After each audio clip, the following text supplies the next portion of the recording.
The wind came first, a high, thin scream that clawed at the planks of Dalton's Ridge. It was a cold spring, the kind that held on to winter with a bitter grip, and the air was thick with grit. The dust storm had been building since dawn, turning the Montana sky a sick yellow and driving every sensible person indoors. The bat-wing doors of the Lucky Spur Saloon crashed open, flung wide not by a man's hand, but by the force of the wind and the small, desperate body propelled through them. The saloon went quiet. The scrape of the fiddle died. Men froze, whiskey glasses halfway to their lips. She stood framed in the doorway, a ghost made of mud and misery. She was barefoot. Her feet were cut and bleeding, caked in the thick, freezing mud of the street.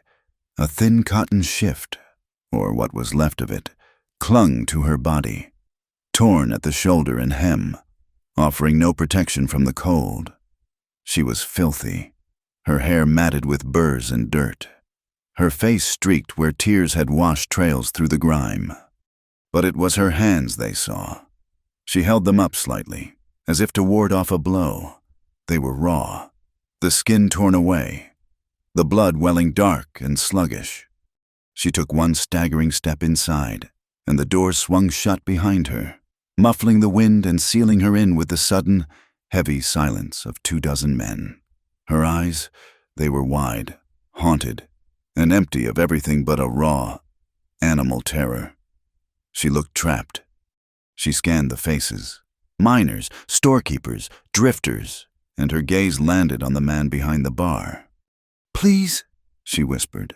The word was a dry rasp, barely audible. She swallowed, fighting for voice. "Please help me." She lurched forward, stumbling over her own ruined feet, and caught herself on the edge of a poker table. Cards scattered. "Protection," she gasped, clinging to the table.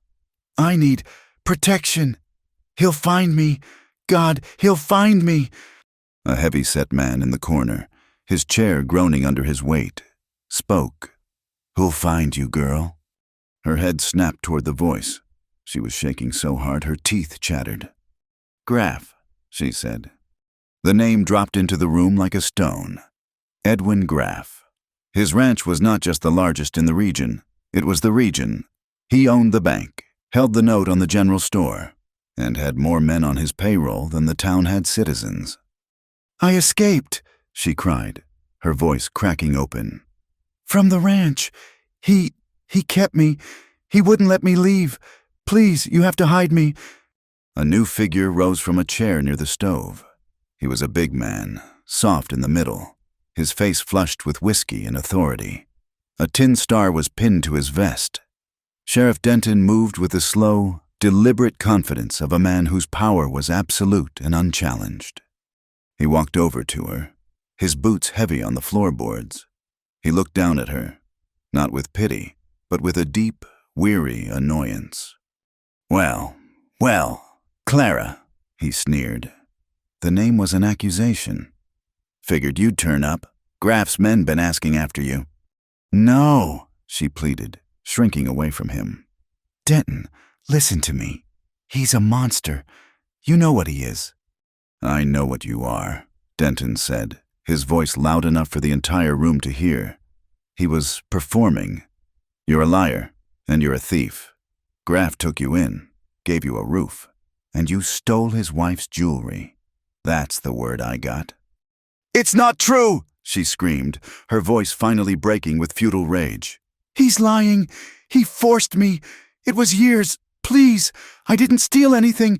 I just ran." "You're drunk or crazy," Denton said. He reached out and grabbed her arm. She flinched violently, a small, broken sound tearing from her throat as his fingers dug into her bruised flesh. "Let go of me! You can't send me back!" "I'm not sending you anywhere," Denton said, his face hardening. "Except out of my town. We don't have room for thieves and whores who cause trouble for decent men." He began to drag her toward the door. She fought, but she was weak, exhausted. Her bare feet scraped uselessly on the wooden floor.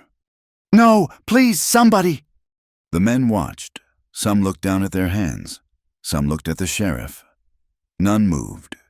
They knew Denton. They knew Graff. They knew what happened to men who interfered. Get out, Denton snarled. He reached the door, shoved it open with his shoulder, and threw her, bodily, into the street. She landed hard in the ankle-deep muck. The wind hit her instantly, plastering her thin dress to her body, whipping her hair across her face. She tried to push herself up, her bloody hands sinking into the cold mud, and fell back with a sob. Denton dusted off his hands and let the doors swing shut. The silence in the saloon returned, heavier this time, guilty. In the farthest, darkest corner of the room, a man pushed his chair back. The sound was a loud scrape in the quiet. He had been there the whole time, nursing a cup of coffee, his hat pulled low. He hadn't said a word. Levi Cross hadn't looked at the sheriff, or at the other men. He had looked at the woman. He had spent time on the border, seen men break under capture. He'd seen the look of a trapped coyote, and the hollow stare of soldiers who had seen too much. He knew the difference between a drunk's desperation and a liar's performance. What he saw in that woman's eyes was none of those. It was pure, unfiltered terror. It was the look of someone who had been to the edge of her own soul and found nothing left. He knew liars. Liars had stories that were too neat. Her story was a broken, frantic mess. He stood up. He was not a big man. Not like Denton. He was lean, sun-scarred, and looked as harsh as the land he worked. He wore a battered coat, and his eyes were the color of a cold winter sky. He dropped a coin on the table for his coffee and walked toward the door. "Levi," the bartender warned, his voice low. "Don't. It's Graff's business." Levi paused, his hand on the door, but he didn't turn around. "She's in the street." "She's a liar. Levi, Denton said—" "Denton's on Graff's payroll," Levi said, his voice flat and quiet, but it cut through the room. "Everyone knows it. It ain't your fight." Levi pushed the door open and stepped out into the storm. Clara was still on the ground, huddled against the wall of the saloon, trying to escape the worst of the wind. She was shivering, a violent, uncontrollable tremor that shook her whole body. She looked up as his boots appeared in front of her, her eyes widening again, bracing for another blow. Levi stopped a few feet away. He didn't offer platitudes. He didn't ask if she was all right. She clearly was not. He knelt, not too close, balanced on his heel. He held out his hand. It was rough, calloused, the knuckles scarred. "Ma'am," he said. She stared at his hand, uncomprehending. "You can't stay here. You'll freeze." She didn't move. She was watching him, searching his face for the trick, for the price. "Where will you take me?" she whispered, her voice stolen by the wind. "My claim, it's up in the pines. Nobody will look for you there." "Why?" It was a good question. He didn't have a clean answer. He just knew he couldn't walk away. "Because Denton's a bastard, and it's too cold to die in the street." He didn't move his hand. He waited. It was her choice. The men in the saloon were watching through the window, shadows behind the glass. Slowly, agonizingly. She reached out. Her bloody, trembling fingers touched his palm. Her hand was small and felt like ice. He closed his hand around hers and pulled her gently to her feet. She was lighter than a child. She swayed, her legs buckling. He caught her, sliding an arm around her back to hold her steady. She flinched at the contact but was too weak to pull away. His horse was tied at the rail, a sturdy gelding with its back to the wind. It was a long walk. He half carried her, his body shielding hers from the worst of the dust. He untied the reins, put his boot in the stirrup, and swung up. Then he reached down, gripped her by the waist, and lifted her up, seating her sideways on the saddle in front of him. She collapsed against his chest, a dead weight. He wrapped one arm around her waist, holding her secure, and took the reins in his other. He saw Denton watching from the sheriff's office window. Their eyes met for a long second across the street. Denton's face was dark with anger. Levi turned his horse and rode out of Dalton's Ridge, heading for the mountains. The ride was brutal. The town fell away, and the open prairie gave way to the foothills. The wind was a physical blow, roaring in their ears. The dust turned to a sleet, hard and sharp. Clara was barely conscious. She shivered against him, her head lolling onto his shoulder. He pulled the collar of his coat up, trying to shield her face, but it was useless. He rode for hours, climbing higher, following a narrow deer trail he knew better than any road. The prairie scrub gave way to towering pines. The air grew thinner, colder. Here, the ground was hard, and patches of old snow clung stubbornly in the shadows. The wind howled through the high branches, a sound lonelier than any silence. He lived in a place the world had forgotten. His claim was nestled in a high canyon, a small, solid cabin built of logs he'd cut himself. It was harsh, isolated land. It was exactly what she needed. When they finally reached the clearing, the cabin was a dark, solid shape against the swirling gray. A thin curl of smoke rose from the stone chimney. He'd banked the fire that morning. He dismounted, his legs stiff. He reached up for her. "We're here." She didn't respond. He lifted her down, her body limp, and for a moment he feared she was gone, but then she let out a small, pained breath. He carried her to the door, kicked it open, and brought her inside. The cabin was one room, Spartan and clean. A cast-iron stove radiated a low, steady warmth. There was a rough-hewn table, 2 chairs, a dry sink, and in the corner, a cot with a stack of wool blankets. He carried her to the cot and laid her down. She curled instantly into a ball, her hands tucked between her knees. For a long moment, Levi just stood there. He was a man who lived by simple rules, and he had just broken all of them. Bringing a woman here, a woman wanted by Graff, was more than trouble. It was a death warrant. He shook off the thought. He hung his hat on a peg and went to the stove. He added wood until the fire roared, driving the deep chill from the room. He ladled water from a bucket into a pot and set it to heat. From a hook, he took down a strip of dried jerky and a hard biscuit. He walked over to the cot. She was watching him, her haunted eyes following his every move. He set the food on the floor beside her. "It's not much, but it's hot." She stared at the food, then at him. "I ain't gonna hurt you," he said quietly. She didn't move. He saw her eyes dart to the door, then to the knife rack by the sink. Levi understood. He backed away, giving her space. He took off his wet coat and hung it by the fire. He sat in the chair farthest from her, poured himself a cup of yesterday's coffee, and set about cleaning his rifle. He made his movements slow, predictable. He gave her the silence. He watched her from the corner of his eye. After 10 minutes, her hand snaked out from the blanket, fast as a striking snake. She grabbed the biscuit and pulled it back into her nest. He pretended not to see. He heard her chew, a desperate, tearing sound. Later, he heated broth in a tin cup. He set it near her with a spoon. "You need to drink this." This time, she waited only a minute before reaching for it. She drank it in scalding gulps, her hands shaking so badly she spilled half of it. When she was done, she didn't put the cup down. She held on to it. He said nothing. He just let her be. Hours passed. The storm raged outside. The light in the cabin faded to a deep, fire-lit gloom. Clara did not sleep. She lay on the cot, a bundle of rags and fear, watching. Levi stayed in his chair. He dozed, but he never fully slept.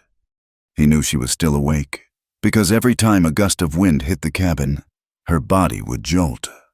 The trust began to build, not with words, but in the long, shared silence. He didn't push, he didn't ask questions, he didn't pry. He was just there, a solid object in the room that did not move toward her, did not threaten her. Sometime long after midnight, the storm reached its peak. The wind screamed like a banshee, and a branch, heavy with ice, cracked and fell onto the roof with a sound like a gunshot. Clara bolted upright. A scream tore from her, a sound so raw and full of horror it didn't sound human. It was the sound of something being torn apart. She wasn't screaming at the storm. She was screaming at something he couldn't see, her hands scrabbling at the blankets, her eyes wide and blind with terror.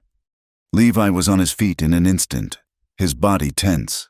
He saw her, trapped in the nightmare, and his first instinct was to rush over, to hold her, to shake her awake. He stopped himself. He saw how she cowered, how her hands came up to protect her face. Even in her sleep, she was expecting a blow. He let his hands fall to his sides. He did not move toward her. He did not touch her. He didn't even speak. Instead, he walked slowly, deliberately, to the stove. He picked up the poker and stoked the embers. Bright orange flames licked up. He laid another log on the fire, a thick, solid piece of pine. The fire crackled, a warm, steady sound against the shriek of the wind. He sat back down in his chair. Clara's scream subsided into ragged, broken sobs. Her eyes opened, and she was panting, her gaze darting wildly around the dark cabin. She saw him. He was just sitting there, watching the fire. He didn't look at her with pity or anger. He just sat, a guardian. She watched him for a long time. The firelight played on his scarred face. He did not move. He did not speak. He just stayed nearby, a silent promise that whatever she was seeing, it was not in this room. Slowly, her breathing quieted. Her sobs faded. She pulled the blanket up to her chin, her eyes never leaving him. Finally, exhausted, her body gave out. She slumped back onto the cot, and this time she slept. Levi didn't move. He sat in that chair until the first gray light of dawn, watching the fire and guarding the sleep of the woman he'd pulled from the mud. The storm died in the dark, leaving the world scoured and silent. When the gray light of morning crept into the cabin, Clara was still on the cot, awake. She had not slept, but the terror had receded, leaving a deep, bone-weary exhaustion. Levi was already up, moving with a quiet economy of motion. He did not speak to her, did not force her to acknowledge the new day. He stoked the fire, put coffee on to boil, and pulled on his heavy coat. He took his rifle from the rack. She watched him, her body tensing. He was leaving. He paused at the door, hat in hand. "I'm checking my traps. There's broth in the pot. The wood box is full." He looked at her, his gaze steady. "I will be back before midday." He left. She listened to his footsteps fade, then the crunch of snow as he moved into the pines. She waited. She counted to 100. Twice. He did not return. She was, for the first time in years, truly alone. Not locked in, not watched, alone. She did not move for an hour. Then, slowly, she rose from the cot. Her body ached. Her feet were a fire of pain. But she stood, she limped to the door, opened it a crack, and looked out. The air was so cold it stung her lungs. The world was endless trees and blinding white snow. He was gone. She was free to run. She looked at the trees, then back at the fire. Where would she go? She closed the door, bolted it, and dragged a chair to brace against it. Only then did she drink the broth, fast, like an animal, and climb back onto the cot. She fell into a sleep so deep it was like drowning. When she woke, it was to the smell of roasting meat. Levi was back, sitting at the table, a skinning knife in his hand. He was working on a rabbit. He had entered so quietly she hadn't heard him. The chair was still braced under the door handle. He had come in through the small back shutter, the one used for ventilation, without disturbing her. He saw she was awake. He nodded toward the fire. "There's rabbit stew, and I found some wild onion." That was how the first days passed. In a rhythm of silence and provision, he would leave. She would tend the fire, drink the broth he left, and sleep. He would return, cook a meal, and sit with his mending or his gun cleaning. He never demanded she speak. He never asked her name, though he'd heard Denton use it. He simply existed in the same space, a barrier against the outside world. On the fourth day, she was sitting by the fire, wrapped in one of his wool blankets. Her hands were healing, the raw skin knitting back together. He had left a small tin of salve by the cot, and she used it dutifully. She watched him working grease into his boots. Her voice was a dry croak. "He'll find me. You know he will." Levi didn't look up from his work. "This is hard country. A man can get lost easy if he don't know it." "He knows everything. He owns everything. The land, the town. He owns the sheriff." She paused, the words tasting like ash. "He owns me." Levi stopped. He looked at her. "No man owns another, ma'am." A sound, half laugh, half sob, escaped her. "He does. He has the paper. My father signed it." Levi set the boot down and gave her his full attention. He didn't speak. He just waited. It was an invitation. "I'm his wife," she whispered, and the words seemed to choke her. "He won me. That's what he tells people. He won me in a poker game." Her story came out just as he'd expected. Not neat, not in a straight line. It was fractured, torn in pieces by memory and trauma. She spoke of her father, a man broken by drought and debt. She spoke of a night in the back room of the Dalton's Ridge Saloon, a night thick with cigar smoke and the smell of cheap whiskey. "He thought he had a winning hand," she said, staring into the flames. "He bet the land deed. Everything we had, but Graff had a better hand. And my father, he was drunk and he was weeping. He said he was ruined." She rocked slightly, her arms wrapped around her knees. Graff laughed. "He told my father there was one more thing he had left to bet. One thing Graff wanted more than the land." She looked at Levi, her eyes hollow. "Me. He didn't have the deed. He'd already lost it. He didn't have anything. But Graff drew up another paper, a marriage contract. My father signed it, to clear the debt. He signed me over, like a head of cattle." Levi's face was stone. He said nothing, but his hands, resting on his knees, had curled into fists. "I was 17, she said, her voice flat. "They were married the next day. By a circuit judge Graff kept on his payroll. My father left the territory that afternoon. I haven't seen him since." She fell silent, exhausted by the telling. "Clara," Levi said, his voice quiet. He used her name for the first time. "You ain't that man's wife, not in the eyes of God. That paper ain't worth the ink it's written on." "It is to him," she replied. "It is to Sheriff Denton." That opened another wound. A few days later, she followed him outside while he chopped wood. She was stronger, moving more steadily. She wore a pair of his old trousers, tied at the waist with a bit of rope, and a spare wool shirt that swallowed her.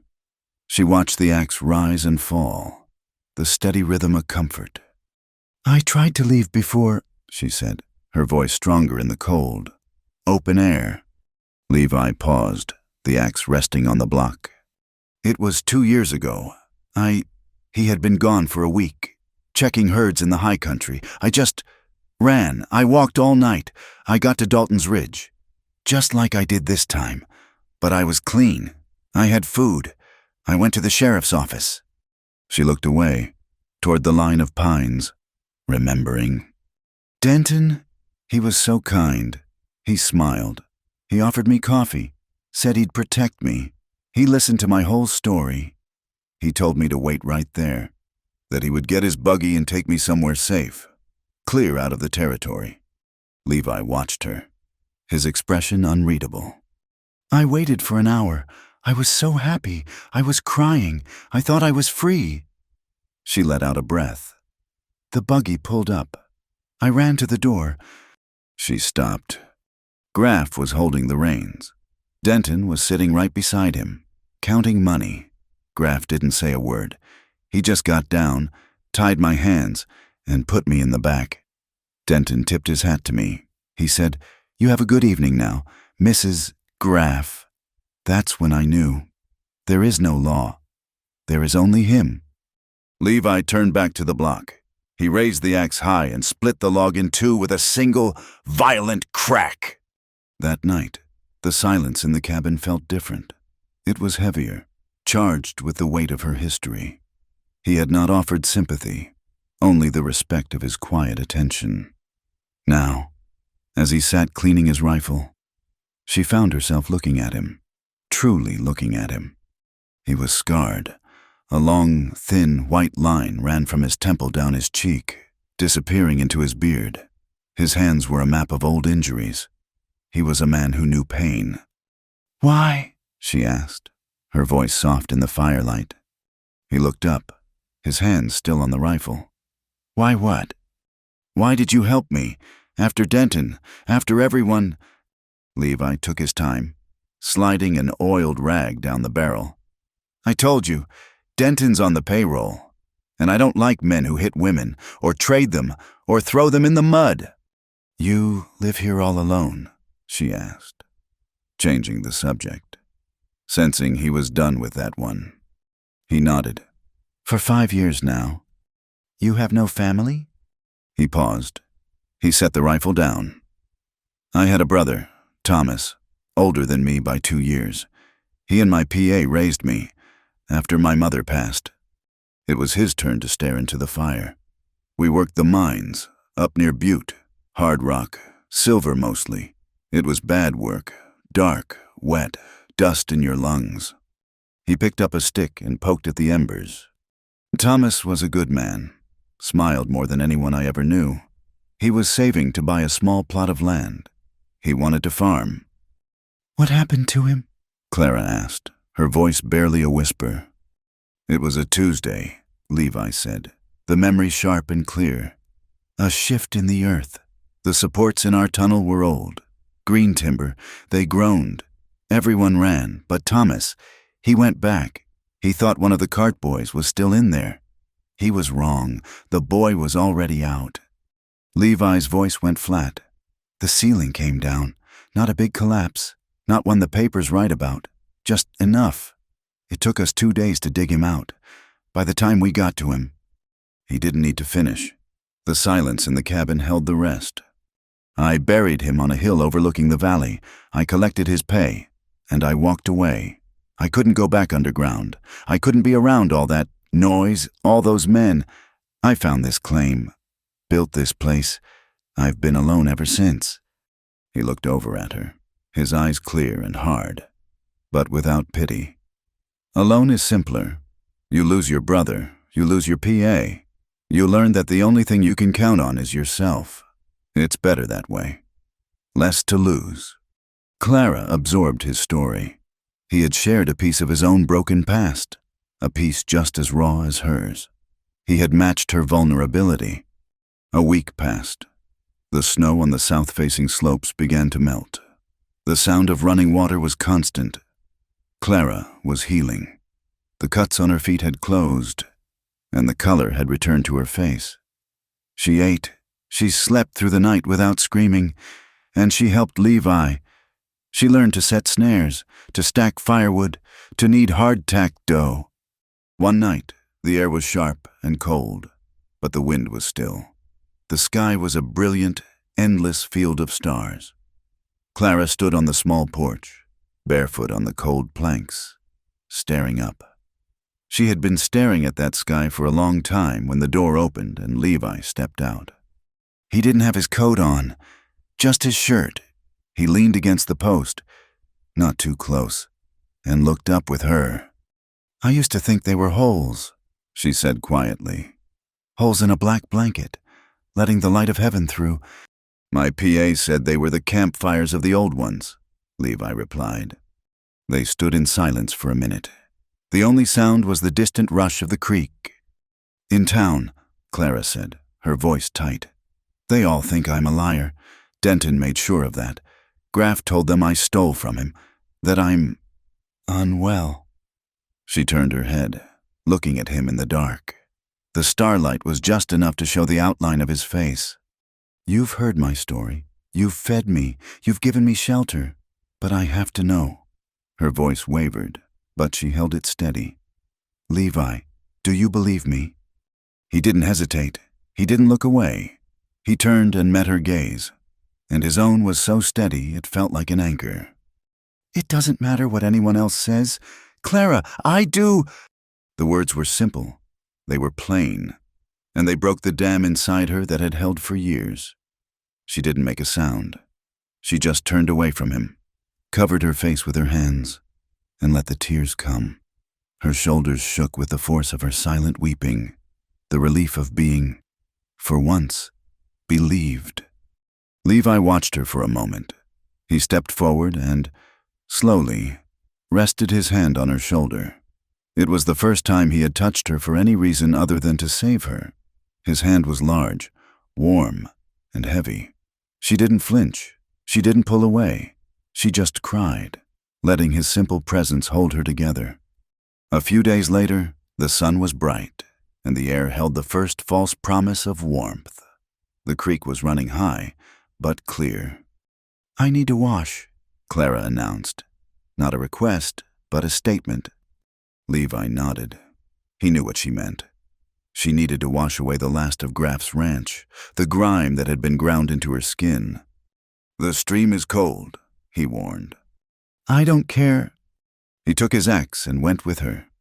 Not to the bank, but 50 yards upstream, where he could see both her and the trail, while still giving her privacy. He began to chop wood, the rhythmic sound a steady reassurance that he was there. Clara knelt by the bank. She looked at the icy water, took a breath, and unbuttoned the wool shirt. She pulled it off. She was wearing her old shift beneath it, the one she'd arrived in, now washed and mended. She hesitated, then pulled the shift over her head, leaving her stripped to the waist. She plunged her hair into the water, gasping at the cold, and began to scrub, using the harsh lye soap he'd given her. Levi paused, resting on the axe. He turned to tell her he'd seen deer tracks, and the words died in his throat. He froze. Her back was to him. In the bright, unforgiving sunlight, he saw what the firelight had hidden. Her skin was pale, but it was not clean. It was a map of healed-over violence. A cluster of old, white scars laced her shoulders, thin and raised, the kind no accident could make. They crisscrossed, overlapping, the clear signature of a whip. Below them, on her left side, her ribs were wrong. There was a sunken place, a depression just below her shoulder blade, where the bones had been broken and had healed badly. Collapsing inward, Levi felt a cold, dark rage fill him, a fury so intense it made his hands shake. It was one thing to hear her story. It was another to see the proof carved into her body. She hadn't seen him. She was scrubbing her hair, lost in the task. Levi turned away. He faced the trees, his jaw set so tight it ached. He did it out of respect, giving her the dignity of not being stared at, of not being seen as a victim. He raised the axe and brought it down on the log with a grunt, the sound sharp and final. That night, the tension in the cabin was different. He had seen the truth. She, in turn, felt a new sense of self. Having washed the past from her hair and skin, she was clean. They ate their supper of rabbit and dried beans, the silence comfortable. When they were done, she did not retreat to her cot. The cot had become her cage, her safe place. Tonight, she broke the routine. She took her tin cup of water and sat on the floor, on the worn bear pelt rug near the hearth, leaning her back against the warm stones. It was the closest she had ever sat to him. Levi watched her over the edge of his own cup. She looked at the fire, then at him. "Levi!" "Ma'am." "You told me why you live alone. Because you're afraid of losing someone." She paused. "What are you afraid of now?" It was a bold question. A real question. He considered it. He thought of the 2 days spent digging for his brother. He thought of her scars. He thought of the quiet way she had begun to trust him. He looked at her, sitting there in his oversized clothes, her clean hair falling over her shoulders. She was small, and she was tougher than any man he'd ever known. Losing someone I finally trust, he admitted, his voice rough. The admission hung in the warm air between them. He wasn't talking about his brother anymore. He was talking about her. She, the woman called a liar by an entire town, was the person he had finally allowed himself to trust. Clara stared at him, her eyes wide. She processed his words, the weight of them. He had offered her his own fear, his own fragile hope. Slowly, she reached out. Her hand, still pink and scarred from its own wounds, moved toward him. She hesitated, then lightly grazed her fingertips across the back of his hand, where it rested on the arm of his chair. The touch was a spark. It was light, almost accidental, but it burned through him. It was the first time she had touched him by choice, a simple, human contact that meant more than any word. It was too much. It was too soon. The meaning of her own gesture seemed to hit her, and the old fear rushed back in. She snatched her hand away as if she'd been burned, her face flooded with confusion and fear. She scrambled to her feet, her movements jerky. I'm tired. Good night. She fled to the cot, wrapped herself in the blankets, and turned her back to him, facing the wall. Levi did not move. He sat by the fire for a long time, the feeling of her touch branded onto his skin. He looked at his hand, then into the flames. The simple, quiet life he had built for himself was gone. It had been replaced by something dangerous, something complicated, and something he knew, with a terrifying certainty, he would fight to protect. The days that followed her touch and her quick retreat were stretched thin. A new, brittle tension settled in the cabin, replacing the quiet comfort that had grown between them. They spoke of practical things, the wood, the water, the traps, but their eyes avoided each other. Clara was polite, distant. She had retreated back behind the wall he had worked so hard to breach. Levi, for his part, chopped wood with a restless energy, confused by the current that now ran between them, and angry at himself for wanting it. He knew they were low on flour and salt. Worse, he was low on cartridges. In this high country, a man without ammunition was a man already dead. He put off the trip for 3 days, but the empty flour sack finally forced his hand. He told her at dawn, "I'm riding to Dalton's Ridge." Her head snapped up from the fire, her eyes wide with a familiar terror. "No, you can't." "We're out of flour. I'm almost out of shells." He strapped his gun belt on, the weight of it a grim comfort. "I'll be back before sundown." "It's him. You're going because of him." "I'm going because we need to eat," he said, his voice flat. He didn't want to frighten her, but he couldn't lie. "Bar the door behind me. Don't open it for any man, not even me, until I give the call." He whistled 2 short notes, like a mountain chickadee. "That's the call. No one else." She nodded, her face pale. She watched him take his rifle from the rack.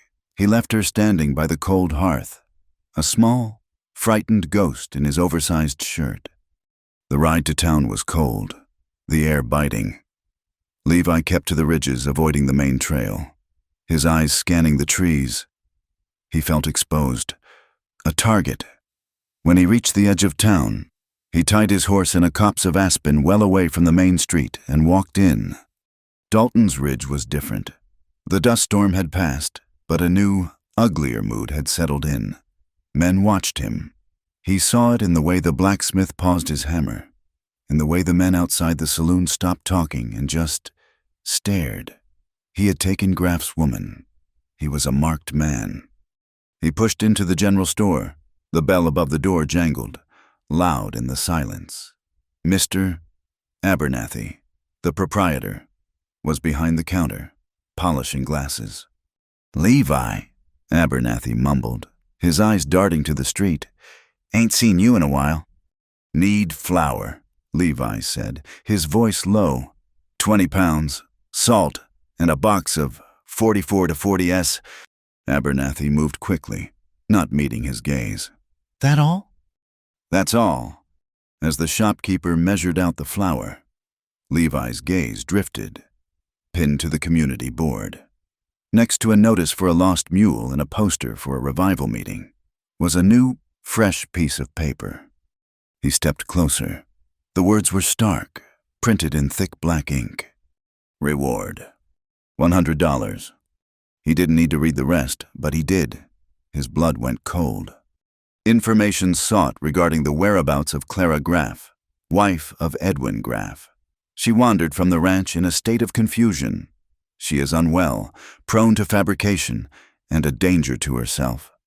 $100 in gold coin will be paid for her safe return, or for information leading to her capture. It was signed by Sheriff Denton. Prone to fabrication. The words were a calculated poison, reinforcing the lie Denton had already spread. Lots of men in town, Abernathy whispered, tying off the flour sack. He kept his back to Levi. Strangers, asking questions. They ain't miners. They're bounty men. Levi, hard men. I see 'em, Levi said, his voice tight. He paid for his goods, his movements deliberate. He could feel the eyes of two men in the corner, men in long dusters, their faces hard and unfamiliar. They were watching him. They were watching what he bought. Flour, salt, ammunition, supplies for more than one. Levi tucked his parcels under his arm and walked out. He did not run. He walked slowly, deliberately, back to the street, not looking at the men who followed him, but feeling their gaze like a physical weight on his back. He made it to the edge of town, disappeared into the aspens, and untied his horse. The ride back was not a ride. It was a race. He pushed the gelding hard, his senses on fire, checking his back trail, expecting the sound of a shot, the thunder of hoofbeats. But there was nothing. Not yet. He hammered on the cabin door, forgetting the signal in his haste. Clara, it's me, Levi! He heard the bar scrape back. The door flew open. She stood there, a knife in her hand. He pushed past her, dumping the supplies on the table. Pack, he said, his voice rough with urgency. What? What happened? He's offering a reward. He didn't want to tell her the amount, didn't want her to know her price, but she had to understand. $100, for you, dead or alive. He lied about the last part, but it felt true. The town's full of bounty men. They saw me. They know I'm not alone.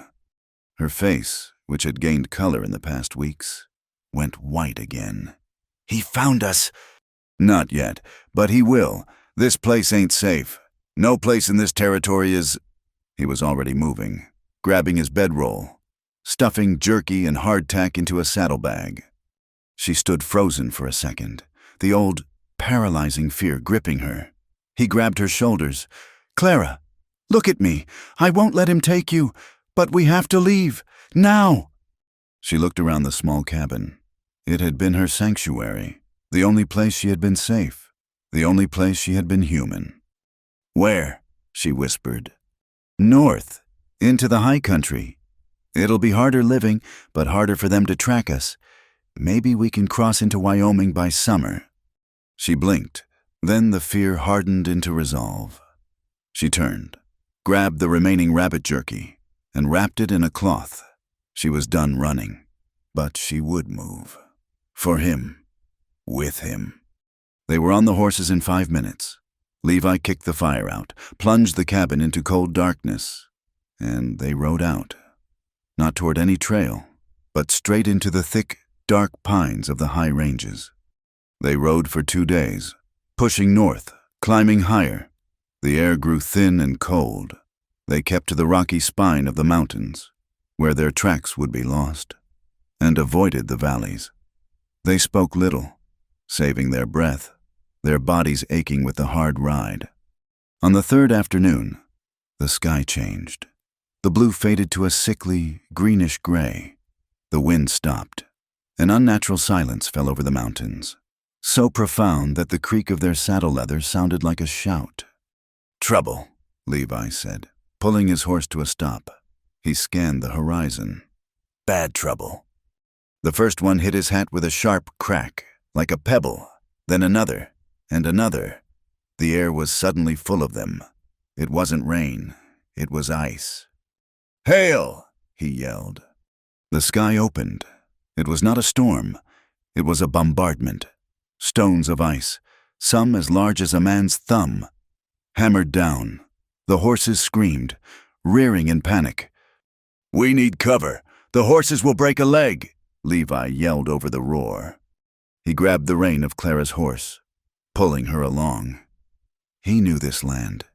He remembered. "There's a cabin, an old trapper's line shack. This way!" They plunged down a steep incline, sliding on the loose shale, the hail bruising their shoulders and backs through their coats. The horses were wild-eyed, bleeding from a dozen small cuts. He saw it, half hidden in a stand of spruce, a low, crumbling structure, barely more than a hovel. The roof was rusted tin, but it was a roof. They half fell from the horses, dragging the panicked animals under the small overhang of the trees. They couldn't bring them inside. They tied them, their backs to the worst of the wind, and threw themselves through the rotting door of the cabin. They landed on a dirt floor, gasping. The cabin was tiny, perhaps 10 feet square, and smelled of mouse droppings, old mildew, and the faint, rank scent of old pelts. It was dark, the one small window boarded over. And then the sound hit them. The hail hammered the tin roof with a deafening, metallic roar. It was like being inside a drum being beaten by a giant. Conversation was impossible. They were soaked, freezing, and now trapped in a space so small they couldn't stand 2 feet apart. Clara slid down the wall, wrapping her arms around her knees, shivering. Levi stood by the door, peering through a crack, his face grim as he watched the ice strip the leaves from the trees. The storm raged for an hour. The sound was a physical assault, vibrating in their bones, scouring their nerves raw. They sat in the dark, breathing in the smell of wet wool and old earth, intensely, suffocatingly aware of each other. The awkwardness of the past week was nothing compared to this. This was a forced intimacy that was almost unbearable. When the storm finally began to ease, the deafening roar fading to a hard, steady rain, the silence it left behind was huge. Clara was shaking. Levi turned, thinking she was just cold, but he saw her face in the dim light. She was weeping. "Clara?" "He was right," she whispered, her voice so low he barely heard her. The words were strangled. "Who? Graff?" "Denton." She looked up at him, her face a mask of self-loathing. "In the saloon, he called me a liar. He was right. I'm a liar." Levi knelt in front of her. The floor was damp earth. "What are you talking about? You haven't lied to me." "I did," she insisted, her voice cracking. "Not to you. Before, years ago. It's how I survived. I lied. And it cost someone. Dearly." He waited. He knew this was not a story she wanted to tell. It was a story she had to. "It was before Graff," she said, her voice hollow. "I was working in town, at the hotel, cleaning rooms. I was 16. I was always hungry." She pulled at a loose thread on his trousers, which she still wore. The hotel owner's wife. She had a locket, a gold one. She said I stole it.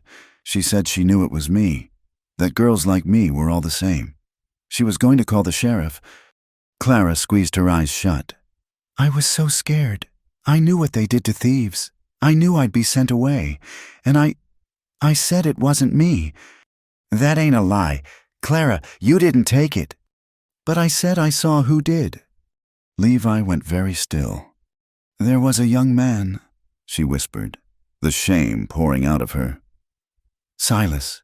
He worked in the livery. He was kind to me.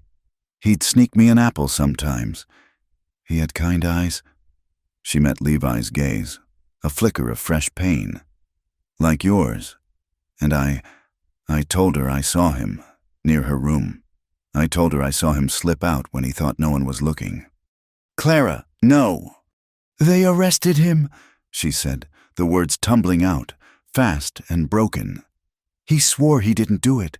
He looked right at me, and I looked away. They gave him 2 years in the territorial prison for theft. 2 years, because I was scared, because I was a coward. She was sobbing now, deep, agonizing sounds. A week later, a whole week, the woman found her locket. It had fallen behind her own dresser. She laughed about it, but Silas was gone. He was already on a prison wagon. She looked at Levi, her face streaked with tears and dirt. So you see, I am a liar. I am everything they say I am. I sent an innocent man to prison just to save my own skin. Levi looked at her.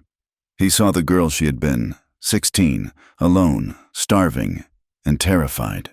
He saw the woman she was, broken, scarred, and consumed by a guilt that wasn't entirely hers. He did not see a monster. He saw a survivor. He didn't move for a long time.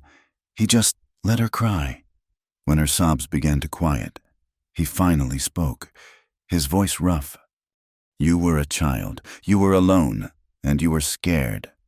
It was wrong, she choked out. He said, his voice hard. It was wrong. What they did to you was wrong. What this world does to people with no power is wrong.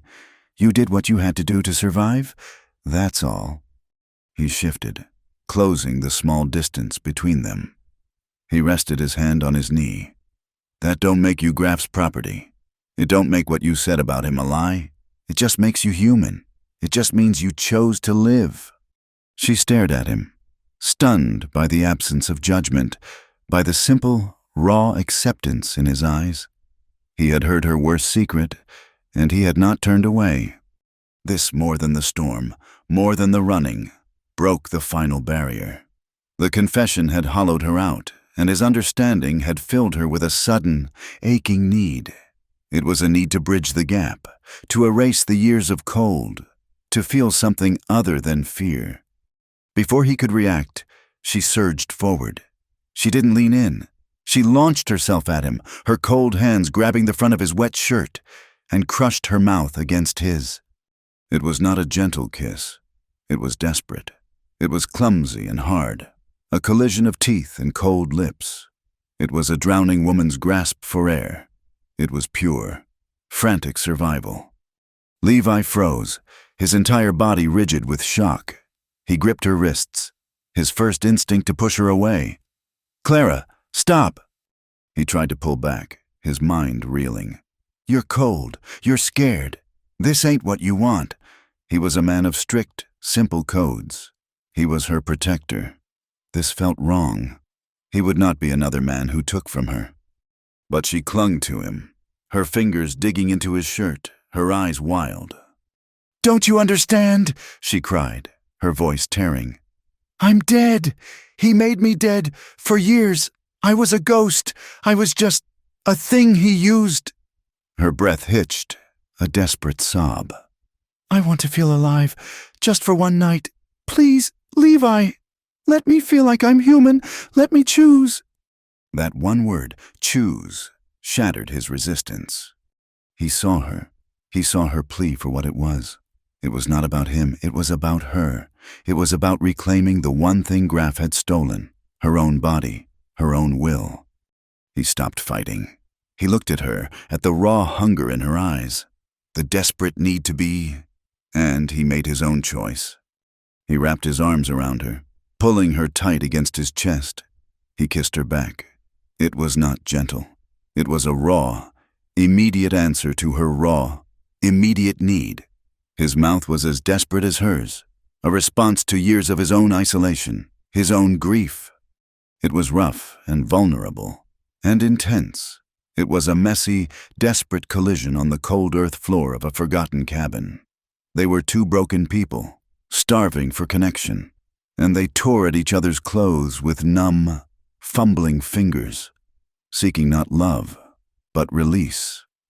It was the smell of wet wool and damp earth and the undeniable, metallic taste of desperation.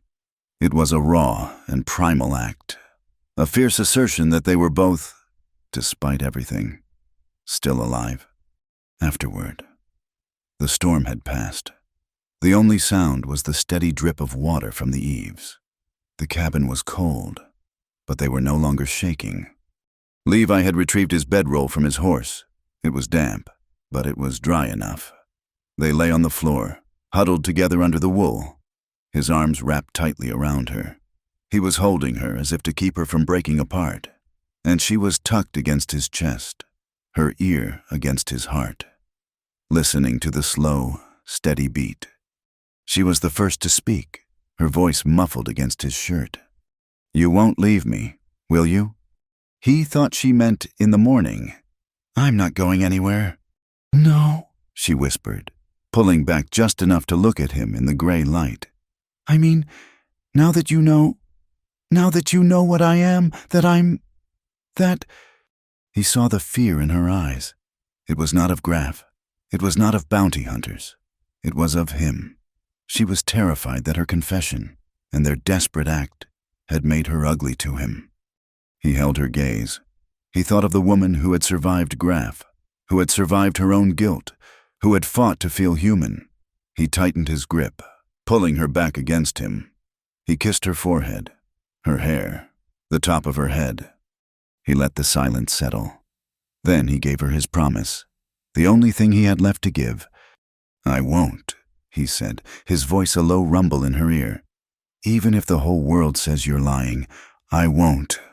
The world had shrunk to the space between their horses. For weeks they rode, following game trails and cold streams, pushing deeper into the inhospitable granite heart of the mountains. The intimacy born in the trapper's cabin settled into a strained, watchful partnership. They were no longer just a man and a woman. They were two fugitives, bound by a shared secret and a common enemy. They spoke little, but their gestures became a language. The way he passed her the coffee pot first, the way she re-rolled his bedroll in the morning, packing it tight. They moved as one, their senses sharpened by the constant, cold edge of fear. They had been moving for nearly 3 weeks when they allowed themselves a moment of carelessness. They were high up, in a small, grassy meadow, sheltered by a ring of ancient, wind-twisted pines. They were above the bounty line. Levi had said, too high for any man just looking for $100. They were exhausted. He shot a grouse, and for the first time in days, they risked a small, hot fire as dusk painted the peaks a deep, bruised purple. The smell of the roasting meat was a dangerous comfort. The first shot was not aimed at them. It was a declaration. The bullet screamed off a rock not 10 feet from the fire, whining into the twilight. Levi moved in a blur. He didn't hesitate, didn't look. He lunged, grabbing Clara by the front of her shirt and throwing her bodily behind the thick granite boulder they had used as a firebreak. "Stay down!" he roared. He rolled in the opposite direction, his hand already on his pistol, coming up into a crouch behind a fallen log. "Well now, cross!" The voice echoed from the trees, unseen. "Graf pays good money for his property. You can just send the woman out, and we'll let you crawl away." There were 3 of them. Levi saw the muzzle flash from the ridge, another from the trees to his left. They were trying to box him in. Levi didn't answer. He raised his rifle, aimed at the last flash, and waited. A shadow moved. A man foolishly stepped from behind a tree, trying to get a better angle. Levi fired. The sound was a flat crack in the high, thin air. A scream, short and wet, was cut off. One down. "You son of a..." The man on the ridge opened fire. 3 shots, fast, kicking up dirt and pine needles where Levi lay. Levi scrambled backward, deeper into the trees. Clara watched from the rock, her heart a cold, hard knot in her chest. She had the skinning knife in her hand, her knuckles white. "He's circling!" the third man yelled from the left. Levi knew the trap. They were trying to flush him. He saw the man on the left moving, a dark shape slipping between the pines. Levi raised his rifle, but the man on the ridge fired again. The bullet didn't hit Levi. It tore through the flesh and muscle of his left side, just above the hip. It felt like a hot iron. He gasped. The air punched out of him. and he stumbled, falling to one knee. His rifle clattered on the rocks. "He's hit! He's down!" The man from the trees broke cover, running toward Levi, his pistol raised. He was sloppy, arrogant, coming in for the kill. Clara screamed. It was not a scream of terror, but a raw, animal battle cry. She rose from behind the rock, grabbing the heavy, boiling coffee pot from the fire, and threw it with all her strength. The pot hit the man in the chest, showering him in scalding water and black grounds. He shrieked, dropping his gun to claw at his face and clothes. It was all Levi needed. He grabbed his pistol from his holster, ignored the fire in his side, and fired once. The man collapsed. The third man, the one on the ridge, saw it all. He saw one man dead, the other one down. He was alone against a man who was wounded but still fighting, and a woman who was screaming like a banshee. He fired one last, wild shot into the darkness, and then they heard him, scrambling for his horse, crashing through the underbrush. Then, silence. Only the sound of the wind and Levi, gasping on the ground. Clara flew to his side. "Levi!" He was on his back, his face pale and slick with sweat in the firelight. His hand was pressed hard against his side. It was already soaked in blood. "Get on the horse," he gritted out, his voice thin. "Take my horse. Go north. Don't stop." "Shut up," she said, her voice shaking. She ripped his shirt open. The wound was a dark, ragged hole, welling blood. "You're not dying. I won't let you." She ran to the horses, tore into his saddlebag, and found his small mending kit, needle, thread, and a small flask of whiskey. She grabbed his skinning knife. "Clara?" he whispered, his eyes fluttering. "It's bad." "It's just blood." She knelt beside him, her face set. "This is going to hurt." She uncorked the whiskey and poured half of it onto the wound. He roared, arching off the ground, a sound of pure agony that was swallowed by the pines. Then he fell back, his breath hissing through his teeth. "Hold this," she commanded, pressing a clean cloth from his bag into his hand. "Press it, hard." She held the tip of the skinning knife in the hottest part of the fire, her hand steady, until the steel glowed a dull red. She looked at him. He was watching her, his eyes clouded with pain but clear. He knew what came next. "It's still in there, ain't it?" he breathed. She nodded, her throat tight. "I have to." She poured the rest of the whiskey down his throat. He coughed, choked, but he drank it. "Do it," he whispered. She pressed his shoulder down with one hand, and with the other, she took the hot knife and cut into him. He didn't scream this time. He just went rigid, his jaw locked, a low groan vibrating in his chest. She ignored his pain, her own terror, and the slick, hot feel of his blood. She probed, her fingers searching, following the path of the bullet. She found it, lodged against a rib. She used the tip of the knife, prying it out, and the lead slug, flattened and bloody, fell onto the rock. He had passed out. "Good," she whispered, her own tears blurring her vision. "Good." Her hands were trembling so violently she could barely thread the needle. She took a deep, shuddering breath. She thought of Graff. She thought of Denton. She thought of the fear she had lived with for years. It all burned away, replaced by a cold, sharp focus. She would not let this man die. He was the only thing in the world that was hers. By the light of the fire, her hands sticky with his blood, she began to stitch the ragged edges of his flesh back together. Her stitches were small, tight, and angry. For 5 days, he was lost. The wound festered, a fever took him, and he thrashed in his bedroll, muttering of his brother, of mine shafts, of men whose names she didn't know. Clara did not sleep. She sat beside him, the rifle across her lap, watching the tree line.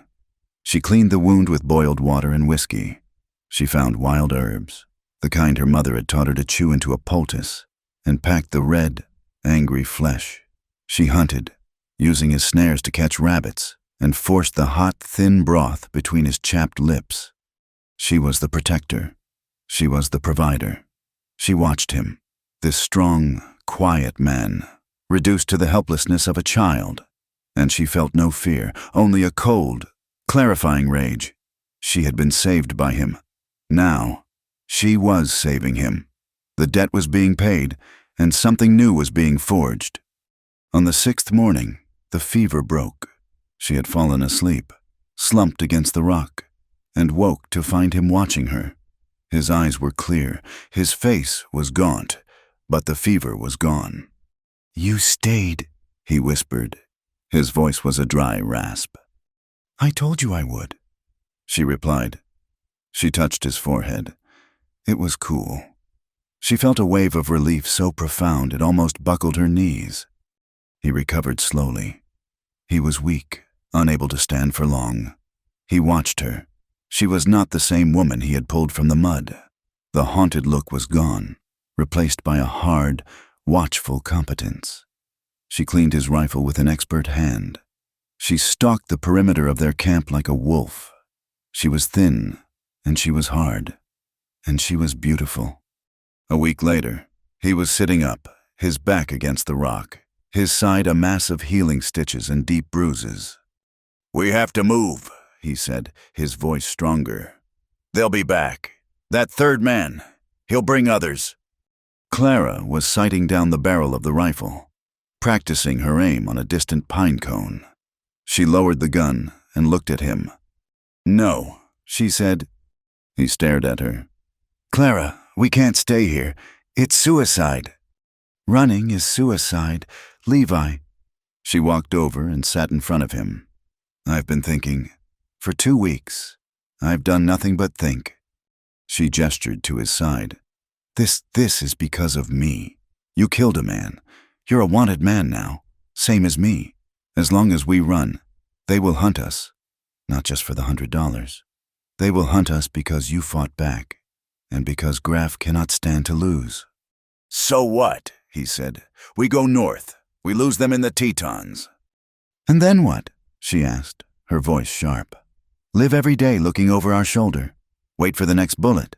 Wait for them to find us when we're old, or when we have children." He flinched, but she pressed on. He will never stop. Men like him don't stop. They don't just own land. They own people. They own the truth.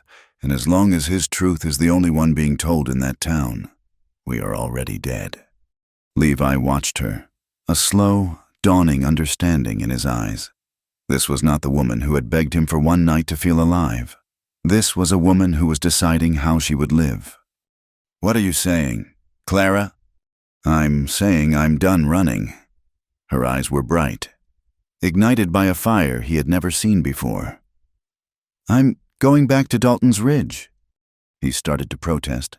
"That's crazy. Denton will have you in irons before you hit the main street. Graf will have you dragged back to his ranch, and he'll kill me for sport."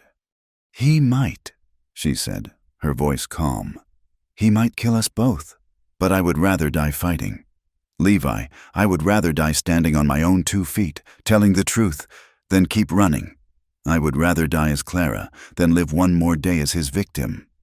He stared at her, and the fire in her eyes lit something in him. He saw the steel that had been forged in Graf's house, tempered by their flight and hardened by the sight of his own blood. She was right. Running was just a slower death. What she was proposing was a chance, however small, at a life. He let out a slow breath. "All right, we go back, but we don't go back running. We go back fighting." They traveled at night, moving slowly, Levi still weak and favoring his side. They didn't ride into Dalton's Ridge. They skirted the town and came in from the south, hiding the horses in a deep, brush-filled arroyo a mile out. They slipped into town long after midnight, 2 shadows moving in the alleys. Levi led her to the back of the general store. He checked the door. It was latched, not locked. He slipped inside, leaving Clara hidden in the shadows, his pistol in her hand.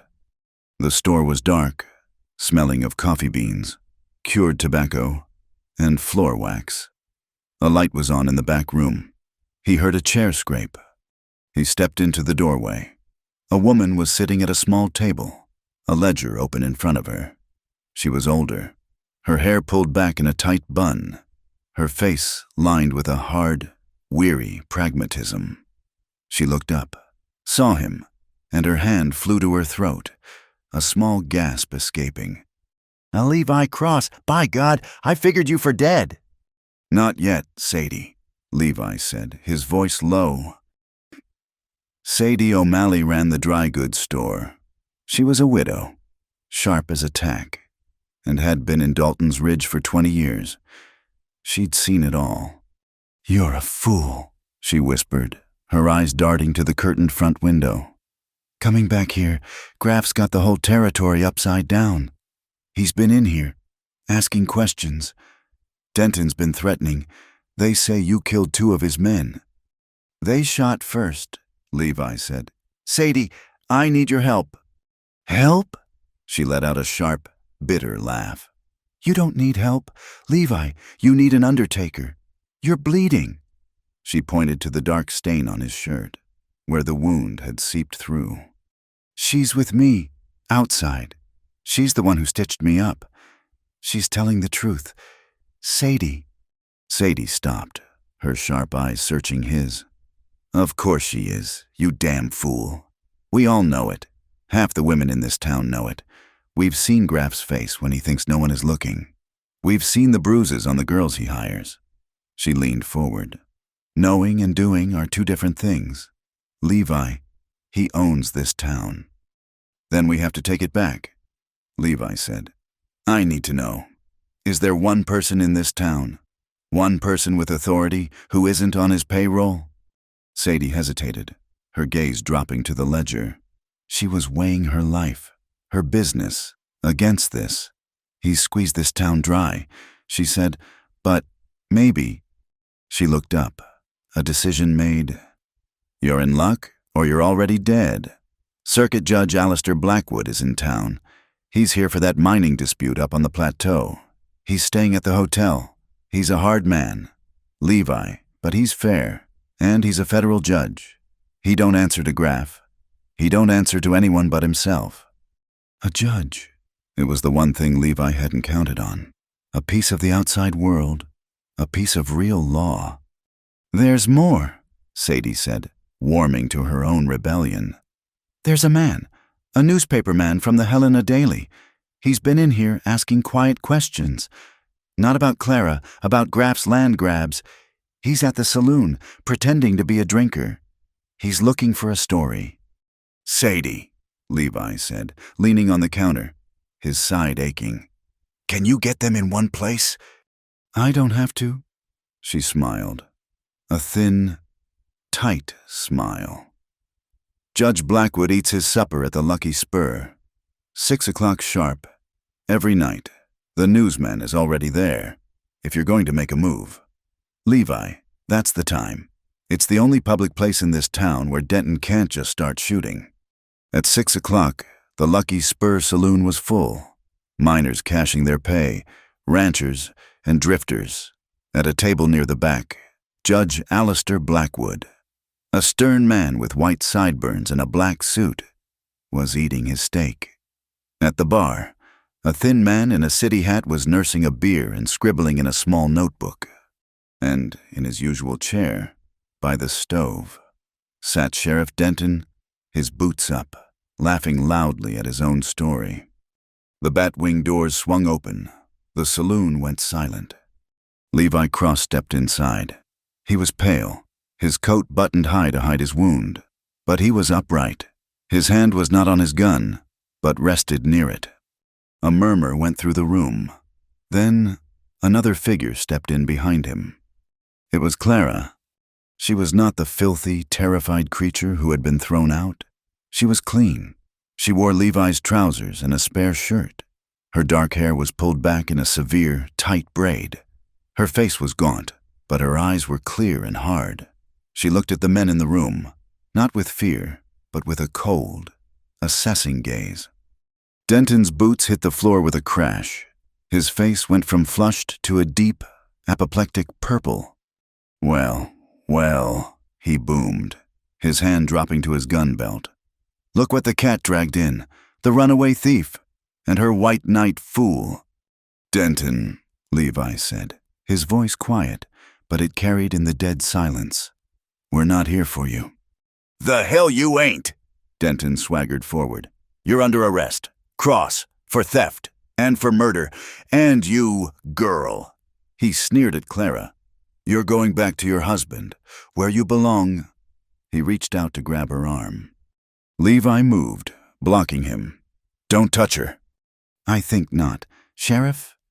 The new voice boomed through the saloon. Judge Blackwood was on his feet, his napkin in his hand. Every eye snapped to him. Sheriff, the judge said, his voice like cold iron. This man is clearly injured. The woman does not appear to be a thief. What, exactly, is the meaning of this? Denton was caught. He couldn't draw on a federal judge. He fell back on his authority, puffing up his chest. Your Honor, this is a local matter. A misunderstanding. This woman, Clara Graff, is unwell. She's prone to hysterics. She stole jewelry from her husband, Edwin Graff. This man, Cross, he's an outlaw. He abducted her, and he killed 2 of Mr. Graff's ranch hands. Clara stepped forward, moving past Levi's protective bulk. She faced the sheriff, and she faced the room. That is not true, she said. Her voice did not shake. It was not loud, but it was clear as a bell. My name is Clara. I am not unwell, and I am not a thief. Denton laughed, a cruel, barking sound. His confidence was returning. This was his town. You hear that? She's got a story. We all know your stories. Clara, you're a liar. Everyone in this room knows it. You've been spinning tales since the day you got here. The men in the room shuffled. Some looked away. The newspaper man at the bar was writing, his hand flying across the page. Denton sneered at her. See? She's got nothing. She's a known liar. Levi stepped forward, moving to stand shoulder to shoulder with Clara. He was pale, and the effort was costing him, but he stood tall. He looked Denton straight in the eye, ignoring the judge, ignoring the crowd. His voice was not loud. It was a simple, quiet statement of fact, but it cut through the smoke and silence like a knife. Then I'll believe her alone. The town watched. The silence was absolute. Stunned. A lone wounded cowboy had just, in public, in front of a federal judge, called the sheriff and the most powerful man in the territory liars. Judge Blackwood looked from Levi's resolute, pained face to Denton's sputtering rage. Then he looked at Clara. He saw the scars on her hands. He saw the unshakable, terrifying resolve in her eyes. He was a man who had judged human character for 30 years. Sheriff Denton, Blackwood said, his voice ringing with an authority that dwarfed Denton's. You will stand down. You will unhand your weapon. Denton froze, his hand on his pistol. That, the judge said, was not a request. Denton, slowly, his face burning with humiliation, took his hand away. The judge turned to Clara, his expression softening just a fraction. Ma'am, you have the floor. This man, he nodded to the newspaper man, is taking a record. I am convening an informal inquiry. Right here, right now. He nodded to her. Tell me your story. The Lucky Spur saloon was so quiet that the scratch of the newspaper man's pencil was audible. Judge Blackwood, having established his authority, pointed a stern finger at Sheriff Denton. Sheriff, I am placing you under the authority of my court. You will stand by that wall and you will not interfere. If you so much as unholster that weapon, I will have you tried for obstruction of a federal inquiry. Am I understood? Denton, his face pale with a rage he could not unleash, gave a jerky, hateful nod. He moved to the wall, his hand hovering near his gun, but he did not draw. Now, ma'am, Judge Blackwood said, turning his full attention to Clara. His voice softened. But only just. This is not a courtroom, but for now, it will serve that man. He nodded to the reporter. Is Mr. Hayes? He is creating a record. I suggest you start at the beginning. Clara stood in the center of the room. Levi was beside her, his presence a solid, unmoving wall. She could feel the heat radiating from his side, the pain he was in. But he stood. His stand gave her the strength to speak. She looked at the faces, the miners, the drifters, the storekeepers, the men who had watched Denton throw her in the mud. My name is Clara, she began again, her voice stronger now. I came to this territory 6 years ago with my father. He was a man beset by misfortune. He lost our land deed in a poker game to Edwin Graff. She recounted the night, the smoke-filled room, the desperation, the second piece of paper that was not for land, but for a life, her life. He signed a marriage contract, she said, her voice clear. To clear a debt. I was 17 years old. I was his property. The next day, Sheriff Denton stood as a witness, and a traveling judge, paid for by Mr. Graff, signed the paper. Denton lunged forward. That's a lie. I witnessed a legal marriage. Silence, Blackwood roared. Denton froze. Please continue, ma'am, the judge said. Clara's voice grew lower, tighter, as she moved from the fact of the contract to the reality of her life. She spoke of the isolation at the ranch, the bolted doors, the silence, the nights he came to her room, his hands heavy, his breath sour with whiskey. She spoke of the first time she ran, and the way Denton, with a polite smile, had delivered her back to him, counting Graff's money. And then, she said, her voice faltering for the first time, came the punishments. A low murmur went through the room. He calls me a liar, Clara said, her voice rising. He says I am unwell. He says I stole from him. He says this because a man cannot do what he did to a sane woman. He cannot do what he did to a wife. He must first make her a liar. He must first make her crazy, so that when she speaks, no one will listen. She looked at Judge Blackwood. But I have proof that he is the liar, not me. She turned her back to the judge. Levi, his face a mask of stone, reached for the buttons on the back of the shirt she wore. His shirt, his fingers were clumsy, shaking slightly, but he undid them. Clara pulled the shirt forward, off her shoulders, letting it fall to her waist. She stood in the smoky saloon, her thin shift clinging to her, and she showed them her back. A collective gasp sucked the air from the room. The men at the bar craned their necks. Mr. Hayes, the newspaper man, stood up, his notebook forgotten. In the lamplight, her skin was a terrible, pale map. The old, white, raised lines of the whip scars crisscrossed her shoulders, and below them, the sunken, misaligned ruin of her ribs. He did this, Clara said, her voice quiet. When I ran the first time, the sheriff brought me back Mr. Graff. He taught me a lesson. The ribs. That was later, when I displeased him. She turned back around, her eyes blazing, pulling the shirt back over her shoulders. And these, she held up her hands, showing the scarred, newly healed skin from her escape. These are from climbing his rock wall. These are the price of my freedom. I stole nothing from that man but my own body. The silence was shattered. In the corner, a woman's voice, small and trembling, spoke up. It was Martha, the saloon girl. He did that to me once, Mr. Graff. When I wouldn't go upstairs, he broke my wrist. She held up her arm. Said I fell down the stairs. Another woman, the baker's wife, stood near the door. He holds the note on our store. He came by last week. When my husband was gone, he touched me. He said I'd better be nice if we wanted to keep our business. The whispers started. A floodgate had opened. It was fragments, pieces, A girl who had worked as a maid at the ranch and left, suddenly, in the night. A rancher who had seen Graff beat a horse to death. Small, dark stories, all orbiting the same terrible sun. Judge Blackwood held up his hand. This is no longer an inquiry.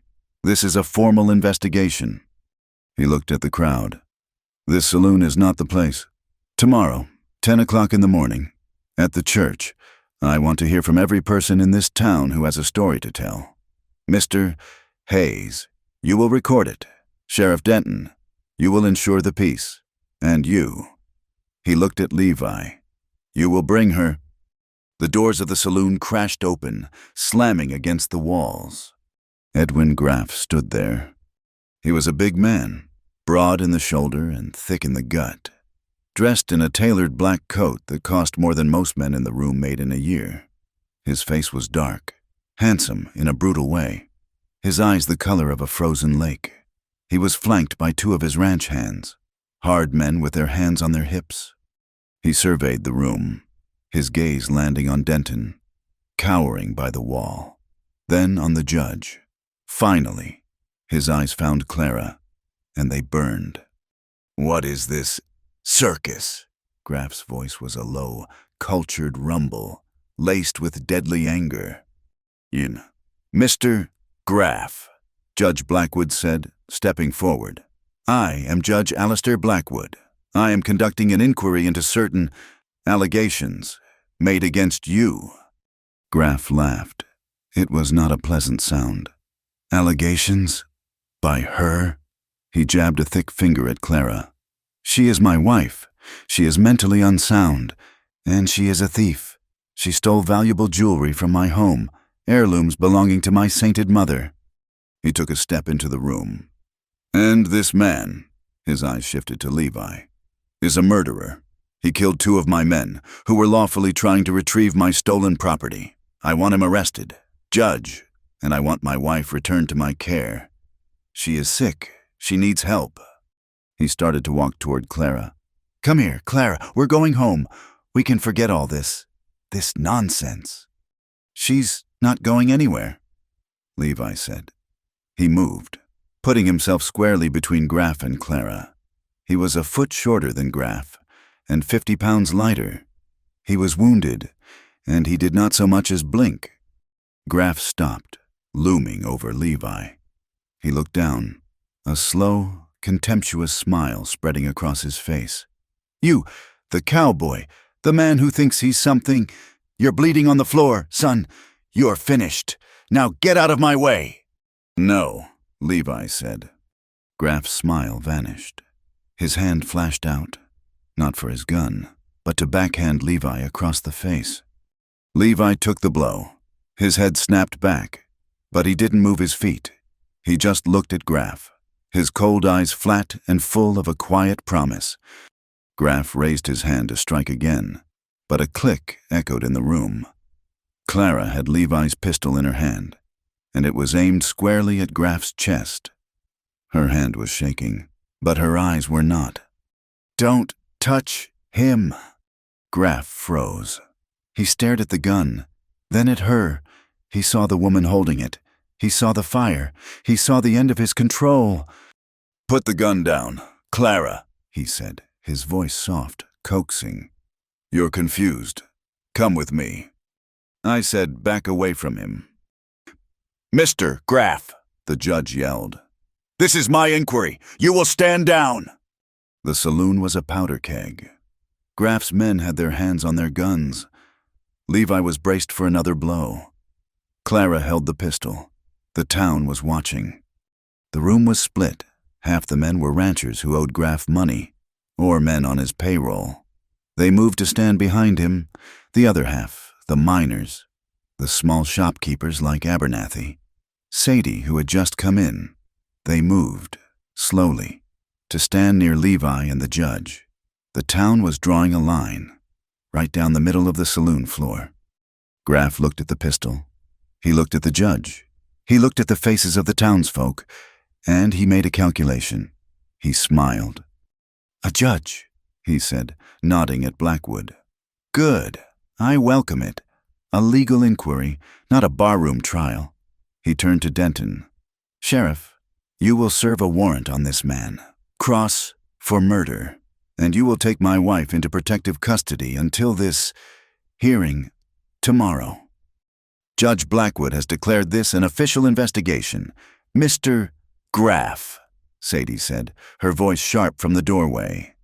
"That means his authority comes first, and he's placed the sheriff under his own command. Isn't that right, Judge?" Blackwood nodded, his eyes fixed on Graff. "That is correct. This woman is a witness under federal protection. So is this man. You will not touch them. You will be at the church tomorrow, 10 o'clock, and you will answer these allegations." Graff's eyes narrowed. He had been outmaneuvered. He gave Clara one last, long look. It was a look of pure, possessive hatred, a look that promised retribution. 10 o'clock, he said. He turned, his men parting for him, and stalked out of the saloon. The door swung shut, leaving a silence more terrible than the confrontation. "Son," Judge Blackwood said, looking at Levi, "you need a doctor." "I'm fine," Levi said, though a fresh wave of dizziness was making the room tilt. "He's not," Clara said, putting the gun away. She moved to his side, sliding her shoulder under his arm, taking his weight. "Sadie, please, can we—" "My back room," Sadie said immediately. "Abernathy, help her, you!" She pointed to the judge. "You've made an enemy tonight." "I am familiar with the type, madam," the judge said, pulling on his coat. "Mr. Hayes, see that you print exactly what you saw. 10 o'clock at the church." Sadie's back room was small, filled with bolts of cloth and sacks of grain. They laid Levi on a cot. Clara, with fresh bandages from Sadie, began to clean the wound again. It was inflamed, the stitches pulling, but it was not bleeding heavily. "You're a fool, Levi Cross," Sadie said, standing in the doorway, a shotgun in her hands. "But you're a brave one. You two stay here tonight. He won't try anything at the store. It's too public." "He will," Clara said, her voice low. "You don't know him. He doesn't lose. He will burn this whole town to the ground before he loses." "Then let him try," Sadie said, her face grim. "I'll be in the front. You two get some sleep. You'll need it." Clara sat on a stool beside the cot. Levi was pale, his breathing shallow. He was burning with fever again. She bathed his face with a cool, damp cloth. "Levi?" she whispered in the darkness. He opened his eyes. You held the gun on him."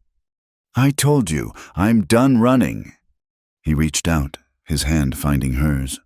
His grip was weak. "He'll burn the town down." "I know." They sat in silence. The town was quiet, too quiet. The smell came first, sometime after 2 in the morning, a sharp, acrid smell of coal oil. Then a shout from the street. "Fire! Fire at the general store!" Levi was on his feet before he was even awake, his side screaming. Clara was already at the door. "Sadie!" They burst into the main store. The front windows were shattered, and the front counter was a wall of roaring flame. Coal oil had been splashed everywhere.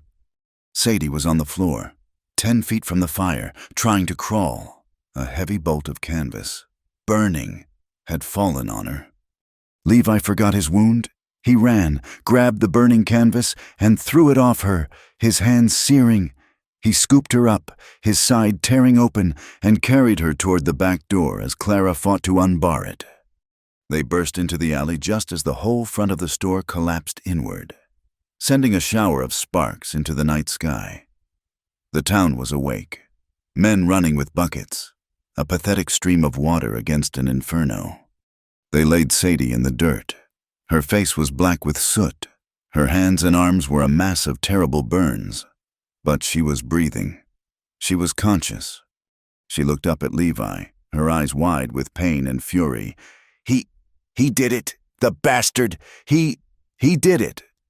The town was watching. They saw the fire. They saw Levi, bleeding and scorched.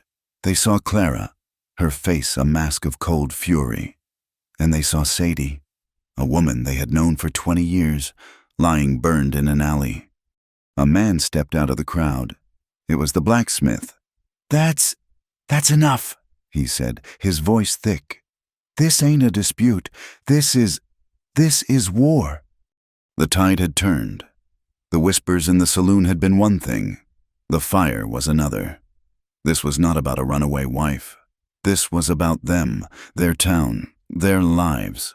Graff had shown his hand. He would destroy anyone who stood against him. "So, Judge," the blacksmith yelled, seeing Blackwood pushing through the crowd. "This is on him! This is Graff's work!" The judge looked at Sadie, at the inferno, at the ring of angry, frightened faces.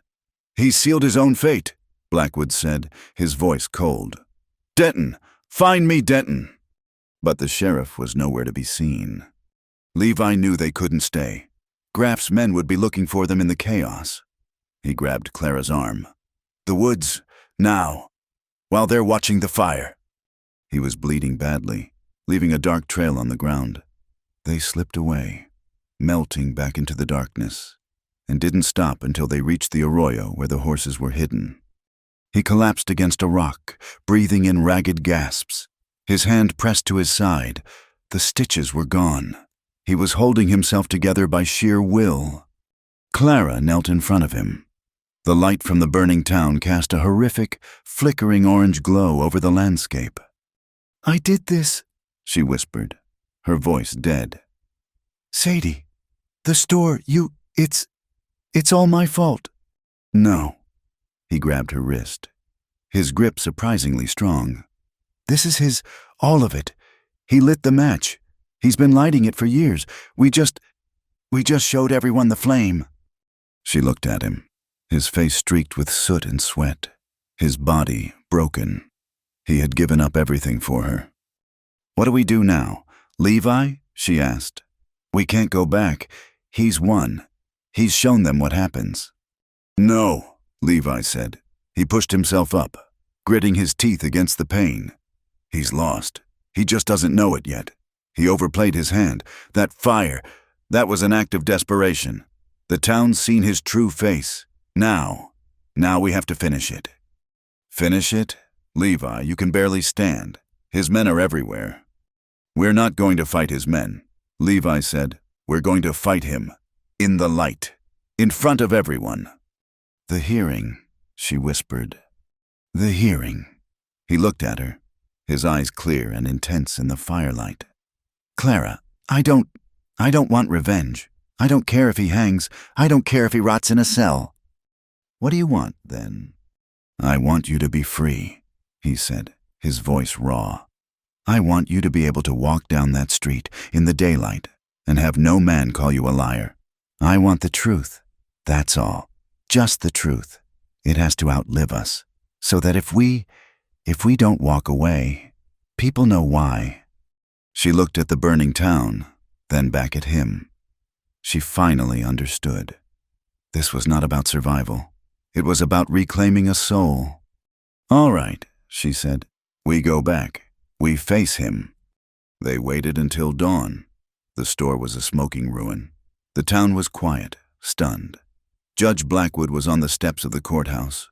Not the church. The church was too small. He had a federal marshal by his side, a man who had ridden in with him, and the blacksmith stood with him, armed with a hammer. Levi and Clara walked out of the morning mist. They walked right up the center of the street. Levi was moving stiffly, his coat gone, his shirt wrapped tight around his waist as a makeshift bandage. Clara was at his side. The townsfolk came out of their houses. They saw them. They saw Sadie, bandaged and lying on a cot near the judge. They saw the newspaperman, his pencil flying. The courthouse doors opened. Graff emerged. He was flanked by Denton and 4 of his men. He looked as if he had slept well. He looked surprised to see them. "An impressive show. Judge," Graff called out, smiling. "But this is still my town. These are my witnesses." He gestured to his men. "This is a federal inquiry. Mr. Graff," Blackwood announced, his voice echoing in the street. "And it is no longer just about your marriage. It is about arson. It is about attempted murder. It is about a conspiracy to deprive citizens of their rights and property." Testimonies began. Sadie, her voice a hoarse whisper, identified the two men she saw throwing the oil. The blacksmith spoke of land intimidation. The baker's wife, her husband beside her, spoke of Graff's threats. One by one, the town's small, secret stories came out into the light. The dam of fear had broken. Graff's smile tightened. He saw it slipping away. Denton was sweating. Finally, the judge looked at Graff. "Mr. Graff, given this testimony, I am hereby declaring the marriage contract between you and this woman, Clara, to be invalid. It was a contract of coercion, of duress. It is null and void." Clara let out a breath she felt she had been holding for 6 years. She was free. "Furthermore," the judge continued, "I am issuing a federal warrant for your arrest and that of Sheriff Denton for conspiracy, arson, and attempted murder. Marshal, take these men." "No," Graff said. He said it quietly. It was not a shout. It was a simple statement. He was not looking at the judge. He was not looking at the marshal. He was looking at Clara. She had taken everything from him. His power, his reputation, his property. It happened fast, faster than a thought. He drew his gun.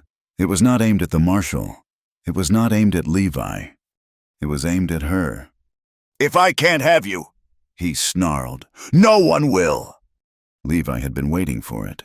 He had known, from the moment Graff stepped out, that this would not end with paper. He had been watching Graff's hand, not his eyes.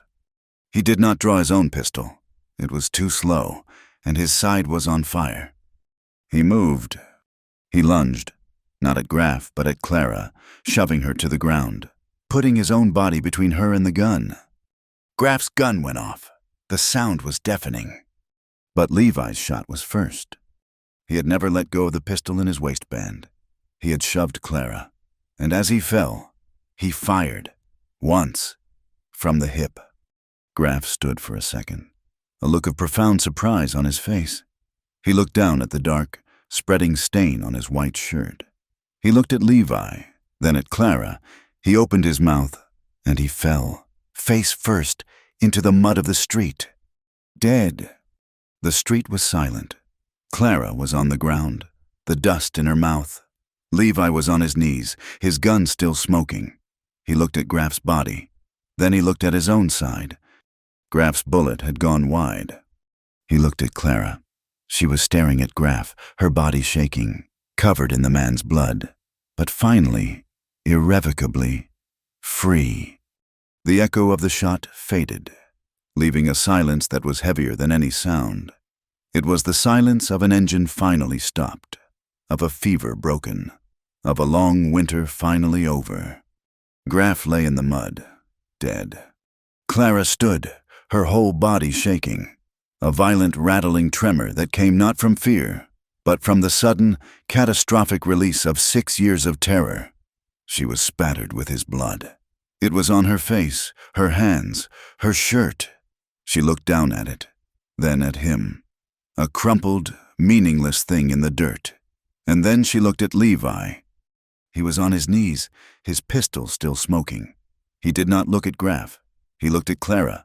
He saw her, covered in the blood, and he saw that she was, for the first time, free. Judge Blackwood broke the silence, his voice a gavel on the stunned air. "Marshal, secure Sheriff Denton." Denton, his face the color of wet ash, offered no resistance. He saw Graff. He saw the cold, hard faces of the townsfolk. He saw the blacksmith, Amos Hardy, holding a hammer, his eyes full of a righteous fury. Denton unbuckled his gun belt and let it fall into the mud. Beside the man he had served, he did not resign. He was simply finished. "That shot," Judge Blackwood said, his voice loud for the record, "was in the defense of another, a justifiable act." He looked at Levi. "Son, you are free to go." Levi pushed himself to his feet, his side a raw, open agony. He shoved his pistol into his waistband. He didn't care about the judge or the law. He walked to Clara. She was still shaking, unable to move. He reached out, his hand grimy and raw, and gently, with his thumb. He wiped a smear of Graf's blood from her cheek. His touch broke the spell. She didn't cry. She just leaned into him, her forehead resting on his shoulder, and took her first clean breath. The town changed. It did not happen overnight. It changed the way a field changes after a fire. The rot was burned out, but the ground was scarred, and the future was uncertain. Judge Blackwood appointed Amos Hardy as the new town sheriff. Amos was a man who understood steel, who knew that things had to be heated and hammered to be made strong. He accepted the badge, not with pride, but with a heavy sense of duty. His first act was to put Graf's remaining leaderless men on their horses and ride them out of the territory, with a clear promise that their return would be met with lead. Denton was gone, vanished before noon, riding east on a borrowed mule. Clara and Levi stayed in town for 3 days. Sadie, burned but alive, held court from her cot in the back of the doctor's office. Her store was a blackened skeleton, but she was already making plans. "You two," she'd rasped at them, her voice like sandpaper. "You lit the match. Now we get to rebuild a better town." The whispers about Clara did not stop. They just changed their tune. She was no longer Graf's liar. She was the woman who faced him, the one who broke him. Before they left, Levi, his side tightly bound, bought 2 glass windows from Mr. Abernathy, paying with the last of his trapping money, Abernathy's wife. The woman who had once looked at Clara with suspicion pressed a small cloth sack into her hand. "Seeds," the woman said, not quite meeting her eye. "For a garden. It's late in the season, but things grow strong in that high country soil." It was an offering, a truce, respect. On the 4th day, they rode out of Dalton's Ridge. Levi was weak, slumping in the saddle, but he was alive. Clara rode beside him. She did not look back. The cabin, when they reached it, was cold and silent. It felt empty, but not lonely. The oppressive sense of being a hiding place was gone. It was no longer a fortress, it was just a house. Levi's recovery was slow. The wound, torn open in the fight, was deep. He spent the better part of a month on the cot, weak with fever, while Clara nursed him. But this time, her care was different.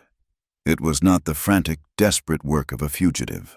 It was the slow, tender, patient work of a wife, though the word was never spoken. She bathed him. She fed him broth. She sat by the fire, her hand on his, until he slept. While he healed, she found the patch of dead earth behind the cabin. It was a square of land Levi's predecessor had tried to tame, but it was choked with stones, thistle, and the stubborn roots of mountain brush. She went to work. She found Levi's pickaxe. She attacked the earth. Her hands, healed from her escape, were torn open again, this time by her own choice.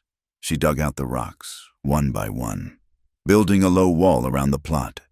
She tore out the thistles, her arms bleeding, her back aching.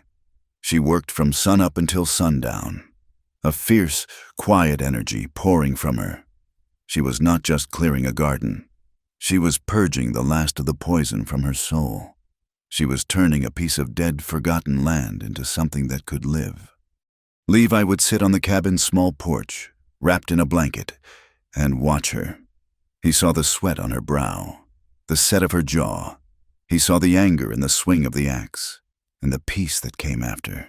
He saw her kneeling in the dark soil, her hands dirty, and he knew he was watching a woman planting her own roots, roots that Graf had tried to sever for 6 years. When the ground was finally broken, dark and rich, She opened the cloth sack from Mrs. Abernathy. Beans, squash, hardy herbs. She planted them in neat, careful rows, watering them with a bucket hauled from the creek. She was building a life, one seed at a time. When Levi's strength returned, when he could stand without dizziness, he took up his own axe. He looked at the cabin, the one dark room that had served as his fortress. "This place is too dark," he said one morning, his voice still rough. "It was built to hide. I'm tired of hiding." He walked into the pines and began to cut trees. His side burned, and the work left him breathless. But he did not stop. He was a man possessed by his own need to build. Clara worked beside him, helping him limb the logs, dragging them back to the clearing. He was not just repairing, he was expanding. He laid a new foundation on the east side of the cabin, a new room. He worked with a craftsman's precision, notching the logs, fitting them one by one. Clara chinked the gaps with mud and moss. It was slow, hard, aching work. And then came the day he unwrapped the windows. They were the most expensive, extravagant things he had ever owned. He cut the openings, his saw singing, and he set them, 2 large panes of glass, facing the sunrise. The first morning, they stood inside the new, unfinished room.